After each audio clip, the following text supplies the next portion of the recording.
Unit 1. On the Road. Page 6.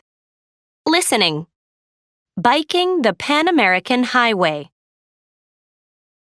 Hi, everyone. It's Amy here on the Travelers Radio Show. Today, I'm interviewing Robert and Diane Miller. They just rode the entire length of the Pan American Highway with their 2 children, Seth and Amelia. Good afternoon. Hi. Good afternoon. So, tell us a little about the Pan American Highway. It's an incredible thing. It stretches from Prudhoe Bay, Alaska, and goes all the way to Ushuaia, Argentina.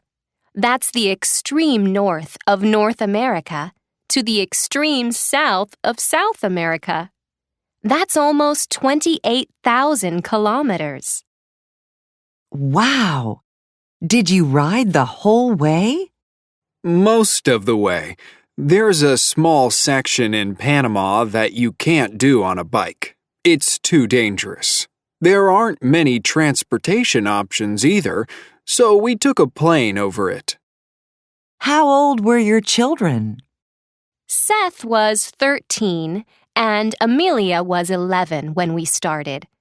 It took us almost 3 years to do it, so they were 16 and 14 when we came back home. What about their education? Did the kids go to school?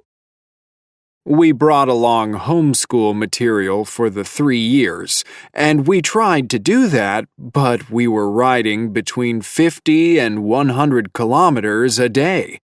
I knew that the real education came from being on the road.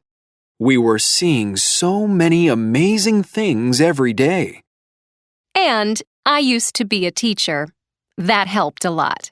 You started off in the United States, where people speak English, but you were traveling through a lot of Spanish-speaking countries.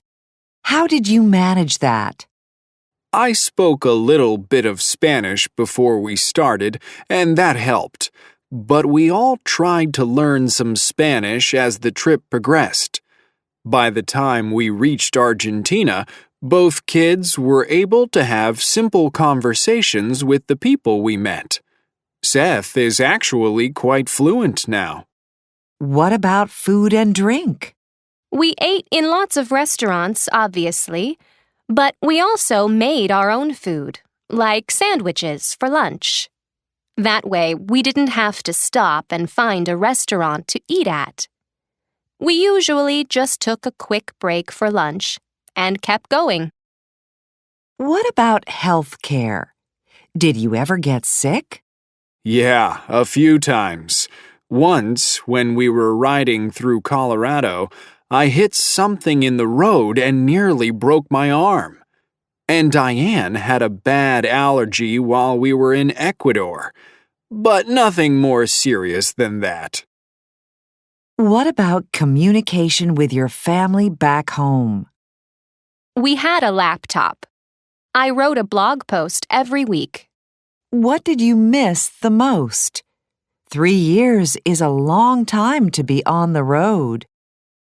I missed having a home, one place I could go to every night. On the other hand, I loved all the free entertainment while we traveled. We were in a new place every day. We loved it. I miss being on the road, to be honest. Thank you, Robert and Diane. For more information about their trip, you can read their blog or read Diane's new book, which is called Adventures on the...